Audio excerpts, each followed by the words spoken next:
দাবি নম্বর 25, তথ্য ও যোগাযোগ প্রযুক্তি বিভাগ।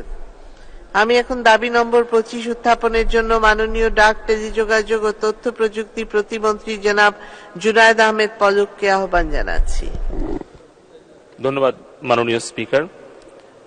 আমি জুনায়েদ আহমেদ পলক, প্রতিমন্ত্রী ডাক, টেলিযোগাযোগ ও তথ্য প্রযুক্তি মন্ত্রণালয় প্রস্তাব করছি যে তথ্য ও যোগাযোগ প্রযুক্তি বিভাগ খাতে 2024 সালের 30 জুন তারিখে সমাপ্য অর্থ বৎসরের প্রয়োজনীয় উন্নয়ন ব্যয় নির্বাহ কল্পে মহামান্য রাষ্ট্রপতিকে অনধিক 14,26,60,000 টাকা মঞ্জুর করা হোক। ধন্যবাদ মাননীয় স্পিকার। ধন্যবাদ মাননীয় প্রতিমন্ত্রী। আমি এখন মাননীয় ডাক, টেলিযোগাযোগ ও তথ্য প্রযুক্তি প্রতিমন্ত্রীকে ছাঁটাই প্রস্তাবগুলোর উপর তার বক্তব্য রাখার আহ্বান জানাচ্ছি। ধন্যবাদ মাননীয় স্পিকার। মাননীয় স্পিকার, যখন ছাত্র জীবনে বিতর্ক করতাম তখন একটা স্লোগান আমাকে খুব অনুপ্রাণিত করত। সেটি ছিল যৌক্তিক তর্কে বিকশিত হোক সত্য। আজকে এই মহান জাতীয় সংসদে আমাদের তথ্য যোগাযোগ প্রযুক্তি খাতে যে অতিরিক্ত 14,26,60,000 টাকা মঞ্জুর করার জন্য উত্থাপন করেছি, তার প্রেক্ষিতে যে মাননীয় 3 জন সংসদ সদস্য তাদের প্রস্তাবটি করেছেন এবং ছাঁটাই প্রস্তাবের পক্ষে তারা বেশ কিছু বিষয় উত্থাপন করেছেন, সেই বিষয়ে আমি তথ্য উপাত্ত এবং যৌক্তিক উপস্থাপনার মাধ্যমেই সেই বিষয়গুলো খণ্ডন করে তাদের এই অযৌক্তিক ছাঁটাই প্রস্তাবটি বিরুদ্ধে আমি আমার কিছু প্রস্তাব রাখতে চাই এবং কিছু তথ্য উপাত্ত উপস্থাপন করতে চাই। বিরোধী দলের মাননীয় চিফ হুইপ মহোদয় বলেছেন learning and earning development project, যেটি আমাদের ডিজিটাল বাংলাদেশে মাননীয় প্রধানমন্ত্রী একটি ফ্ল্যাগশিপ প্রজেক্ট, যেই প্রজেক্টের আওতায় আমরা 43,000 তরুণ তরুণীকে আইটি ফ্রিল্যান্সার হিসেবে দক্ষ যোগ্য করে গড়ে তুলেছি। এবং সরকার শুধু একা করেনি, সরকার সেই কাজটাকে উৎসাহিত করেছে, অনুপ্রাণিত করেছে এবং পাশাপাশি ফ্রিল্যান্সিং এর জন্য যেই উচ্চগতির সুলভ মূল্যে ইন্টারনেট দরকার সেটি 13 কোটি মানুষের কাছে পৌঁছে দিয়েছে। এবং তার প্রেক্ষিতে এই বিগত 15 বছরে মাননীয় প্রধানমন্ত্রী জননেত্রী শেখ হাসিনার সুযোগ্য দূরদর্শী নেতৃত্বে মাননীয় আইসিটি উপদেষ্টা, ডিজিটাল বাংলাদেশের আর্কিটেক্ট সজীব ওয়াজেদ জয়ের তত্ত্বাবধানে যেখানে ইন্টারনেট ব্যবহারকারীর সংখ্যা ছিল 40 লাখ, ইন্টারনেটের দাম ছিল 2006 সালে পার এমবিপিএস 85,000 টাকা, সেখান থেকে আজকে ইন্টারনেট গ্রাম পর্যন্ত পৌঁছে দেওয়া হয়েছে এবং ইন্টারনেটের দাম পার এমবিপিএস 60 টাকায় নামিয়ে আনা হয়েছে, যার ফলাফল হচ্ছে বাংলাদেশে এখন 13 কোটি ইন্টারনেট ব্যবহারকারী।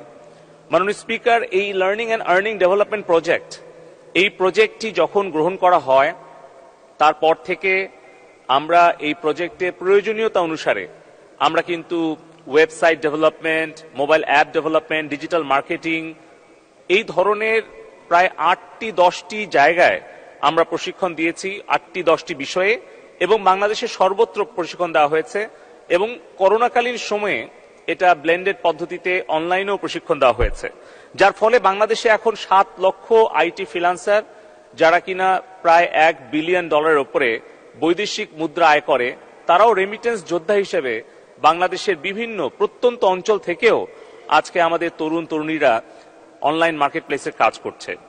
আমরা আমাদের এই লার্নিং অ্যান্ড আর্নিং ডেভেলপমেন্ট প্রজেক্টে সাফল্যের উপরে ভিত্তি করে আমরা আরেকটি প্রকল্প গ্রহণ করি, শি পাওয়ার, যেখানে 10,500 নারী উদ্যোক্তা তৈরি করি এবং তার প্রেক্ষিতে আজকে যেই অতিরিক্ত বরাদ্দটি চাচ্ছি মাননীয় স্পিকার 14,26,60,000 টাকা, এটির কারণ আরো 2 জন সংসদ সদস্য ব্যাখ্যা করতে বলেছেন। আমি সেই কারণটি ব্যাখ্যা করছি। আমাদের হার পাওয়ার প্রজেক্টের আওতায় 25,000 নারী IT freelancer, call centre agent তাদের ঘরে বসে যার যার শহরে যার যার এলাকায় বসে যাতে তারা স্মার্ট এমপ্লয়মেন্টের ব্যবস্থা করতে পারে, যেটি মাননীয় প্রধানমন্ত্রী দ্বাদশ জাতীয় সংসদ নির্বাচনের স্মার্ট বাংলাদেশ রূপকল্প ঘোষণার সময় বলেছেন যে উন্নয়ন দৃশ্যমান, বাড়বে এবার কর্মসংস্থান। সেই কর্মসংস্থান সৃষ্টির জন্যই আমরা 25,000 নারী উদ্যোক্তা তৈরি করছি। 5 মাস প্রশিক্ষণ, 1 মাস ইন্টার্নশিপ, মেন্টরশিপ এবং প্রশিক্ষণ সফলভাবে সম্পাদন হলে তারপরে তাদেরকে আমরা একটি করে বিশ্বজয়ের হাতিয়ার মেড ইন বাংলাদেশ ল্যাপটপ উপহার প্রদান করছি মাননীয় প্রধানমন্ত্রীর পক্ষ থেকে। এবং মাননীয় স্পিকার, আপনি নিজেও গত 17 মার্চ বঙ্গবন্ধুর জন্মদিনে রংপুর বিভাগের প্রায় 2000 নারী উদ্যোক্তাকে আপনি ল্যাপটপ উপহার দিয়েছেন প্রধানমন্ত্রীর পক্ষ থেকে। এবং মাননীয় প্রধানমন্ত্রী উপহার তারা পেয়ে তারা কিন্তু নিজের পায়ে দাঁড়াচ্ছে, আত্মকর্মসংস্থানের সুযোগ তৈরি করছে। আমরা এই ধরনের আরো প্রশিক্ষণ কর্মসূচি সারা বাংলাদেশে ছড়িয়ে দিতে চাই।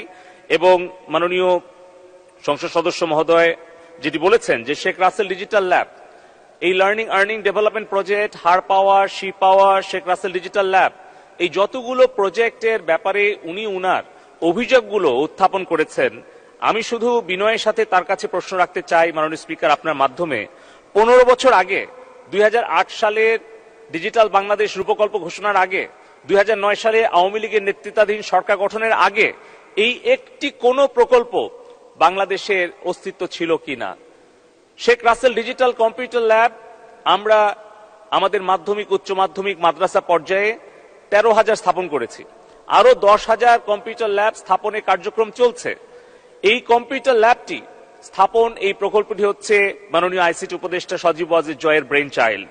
উনি এই প্রকল্প উদ্যোগ গ্রহণ করার সময় বলেছিলেন যে উনি যদি 75 15 আগস্টে বঙ্গবন্ধু হত্যাকাণ্ডের পর যখন ওনাকে বাধ্য হয়ে বোর্ডিং স্কুলে রাখতে হয়েছিল ওনার নিরাপত্তার কথা বিবেচনা করে, মাননীয় প্রধানমন্ত্রী সেই সময়ে কোন পরিস্থিতিতে তার সন্তানদেরকে বোর্ডিং স্কুলে পড়াতে বাধ্য হয়েছিলেন সেটি মাননীয় স্পিকার আমরা সকলেই জানি। সেই সময় নৈনিতালে যদি সজীব ওয়াজেদ জয় ক্লাস 7-8 পড়ার সময় কম্পিউটারে তার হাতে খড়ি না হতো, তাহলে উনি কম্পিউটার ইঞ্জিনিয়ার হতেন না, আর হয়তো আজকে আমরা ডিজিটাল বাংলাদেশ রূপকল্প পেতাম না। সেই কারণেই মাননীয় আইসিটি উপদেষ্টা আমাদেরকে এই উদ্যোগটি নেওয়ার জন্য পরামর্শ প্রদান করেছিলেন। এবং যার প্রেক্ষিতে 2010 সাল থেকে আমাদের ক্লাস 6 থেকে 12 পর্যন্ত আইসিটি সাবজেক্টটাকে ম্যান্ডেটরি করা হয়। 2010 সালের আগে বাংলাদেশের পাঠ্যসূচিতে, পাঠ্যক্রমে তথ্য যোগাযোগ প্রযুক্তি বিষয়টি ছিল না, এবং সেটি হাতে কলমে যাতে শিখতে পারে তার জন্য এই ল্যাবটি স্থাপন করা হয়েছে।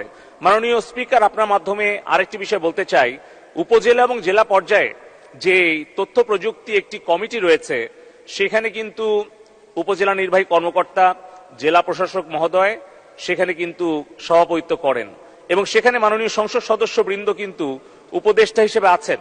এবং প্রত্যেকটি নির্বাচনী এলাকায় মাননীয় সংসদ সদস্য মহোদয়দের পরামর্শ এবং তাদের অনুরোধ সুপারিশ ক্রমেই এই ল্যাবগুলো স্থাপন করা হয়েছে। গত অর্থ বছরে অর্থ মন্ত্রণালয়ে একটা নিষেধাজ্ঞা ছিল, নতুন কম্পিউটার বা নতুন গাড়ি কেনার বিষয়ে একটা নিষেধ ছিল বিধায় আমরা করতে পারিনি। এবছর আবার আমরা নতুন প্রকল্প গ্রহণ করছি। তাই আমি অনুরোধ করব, আমরা শিক্ষা মন্ত্রণালয়, তথ্য যোগাযোগ প্রযুক্তি বিভাগ যৌথভাবে আমরা এটা তত্ত্বাবধান করি, এবং সেখানে আমরা কলেজ এবং স্কুল ক্লাস শেষে যাতে বিকালে নারীদেরকে প্রশিক্ষণ দেওয়া যায়, সেই কারণে আমরা শিক্ষিত তরুণীদেরকে হার পাওয়ার প্রজেক্টের আওতায় শেখ রাসেল ডিজিটাল কম্পিউটার ল্যাবে প্রশিক্ষণ দিচ্ছি। ইতিমধ্যেই 36,000 আমরা শিক্ষকদেরকে আমরা একটা স্বল্প মেয়াদী প্রশিক্ষণ দিয়েছি, এবং পাশাপাশি সন্ধ্যার পরে সেখানে স্থানীয় উদ্যোক্তারা যাতে ওই ইনফ্রাস্ট্রাকচারটি ব্যবহার করে যাতে তরুণদেরকে আইটি ফ্রিল্যান্সার হিসেবে প্রশিক্ষণ দিতে পারে, তার জন্য আমরা উৎসাহ প্রদান করছি। আমাদের সিআরআই, ইয়াং বাংলা, বিভিন্ন ভলেন্টিয়াররা এবং বেসরকারি উদ্যোক্তারা কাজ করছে। আমি মাননীয় সংসদ সদস্য বৃন্দকে আপনার মাধ্যমে অনুরোধ করব যেন ওনারাও নিজেরাও একটু খেয়াল রাখেন যাতে করে শিক্ষকরা এই কম্পিউটার ল্যাবগুলো ছাত্রছাত্রীদেরকে ব্যবহার করতে দেন। তৃতীয় বিষয়টি অত্যন্ত গুরুত্বপূর্ণ এবং মাননীয় মন্ত্রী, মাননীয় স্পিকার, আমি আর অল্প সময়ের মধ্যেই উত্তরটা দিতে চাই, কারণ যশোরে 2017 সালে 12ই ডিসেম্বর যখন মাননীয় প্রধানমন্ত্রী জননেত্রী Sheikh Hasina software technology park উদ্বোধন করা হয়, তখন অনেকেই পত্রিকায় লিখেছিল, সমালোচনা করেছিল যে ঢাকার বাইরে সফটওয়্যার টেকনোলজি পার্ক আদৌ ফিজিবল হবে কিনা। কিন্তু মাননীয় প্রধানমন্ত্রী জননেত্রী শেখ হাসিনার চিন্তা হচ্ছে বিকেন্দ্রীকরণ। বঙ্গবন্ধু যেটা বলতেন যে ঢাকা মানেই বাংলাদেশ নয়, ঢাকার বাইরে যে হাজার হাজার গ্রাম আছে, শহর রয়েছে, সেটার উন্নয়ন হলেই বাংলাদেশ সোনার বাংলা হবে। সেই কারণেই কিন্তু একটা সাহসী পদক্ষেপ ছিল যশোরে সফটওয়্যার টেকনোলজি পার্ক নির্মাণ করা। এখানে কিন্তু 4টা কম্পোনেন্ট আছে মাননীয় স্পিকার। একটা হচ্ছে সফটওয়্যার টেকনোলজি পার্ক, 12 তলা বিশিষ্ট, 2,32,000 স্কোয়ার ফিট, যেখানে আমাদের একটা ফ্লোর আছে স্টার্ট আপ, আরেকটা ফ্লোর আছে প্ল্যাগ অ্যান্ড প্লে, যেটা সরকার পরিচালনা করে, বিনা পয়সায় স্টার্টআপদেরকে সেখানে প্রশিক্ষণ এবং ইনকিউবেশনের ব্যবস্থা করা হয়। আর বাকি যে ফ্লোরগুলো আছে সেগুলো আমরা এটা যাতে চলমান থাকে, যাতে লোকসান না হয়, তার জন্য আমরা একটা থার্ড পার্টিকে প্রপার্টি ম্যানেজমেন্ট কোম্পানি পিএমসি নিয়োগ দিয়েছি। এর জন্য তো মাননীয় স্পিকার, মাননীয় সংসদ সদস্যর প্রশংসা করা উচিত যে আমরা একটা স্মার্ট অ্যাপ্রোচ নিয়েছি। আপনি খেয়াল করে দেখবেন সরকারের অসংখ্য ভবন এবং অবকাঠামো পড়ে আছে, অপচয় হচ্ছে অনেক সরকারি জনগণের ট্যাক্সের পয়সা, কিন্তু যশোর থেকে আমাদের 5 বছরে কিন্তু 1 পয়সা আর বিনিয়োগ করতে হয়নি, বরঞ্চ আমরা যে 18% আমরা আয়ের থেকে লভ্যাংশ পাচ্ছি, সেখানে 1200 তরুণ তরুণী কর্মসংস্থান হয়েছে। ঢাকা থেকে অনেক কোম্পানি যশোরে গিয়ে চাল ডাল, সপাপ, বিভিন্ন ই কমার্স এবং সফটওয়্যার কোম্পানি সেখানে কাজ করছে, বিদেশি বিনিয়োগ এসছে। পাশাপাশি ওই যশোর জেলার কিন্তু প্রায় 1200 ছেলে মেয়ের কর্মসংস্থান যশোর জেলাতে হয়েছে। আর উনি যেই বিষয়টি অভিযোগ করেছেন যে ডরমিটরি, সেখানে আমাদের 80টার মতো রুম রয়েছে মাননীয় স্পিকার। ওই সময়ে আমরা সিদ্ধান্ত গ্রহণ করেছিলাম যাতে ঢাকা বা বিদেশ থেকে কোনো ক্লায়েন্ট গেলে যাতে সেখানে থাকতে পারে, কিন্তু বাস্তবতা দেখা গেল 2 বছর পরে যে আসলে 80টা রুম অনেক সময় কাজে লাগে না। এই সম্পদের সুষ্ঠু ব্যবহার করার জন্যই সেখানে স্থানীয় যারা উদ্যোক্তা, তাদের যখন গেস্টরা আসে তখন তাদেরকে সেখানে থাকতে দেওয়া হয়, তারা একটা সাবসিডাইজ প্রাইজে পায়। আর বাকি যদি কোনো রুম ফাঁকা থাকে তাহলে বাইরের গেস্টকে ভাড়া দেওয়ার ব্যাপারে অনুমোদন দেওয়া হয়েছে, যার ফলে সেখানে সম্পদের সুষ্ঠু ব্যবহার হয়েছে।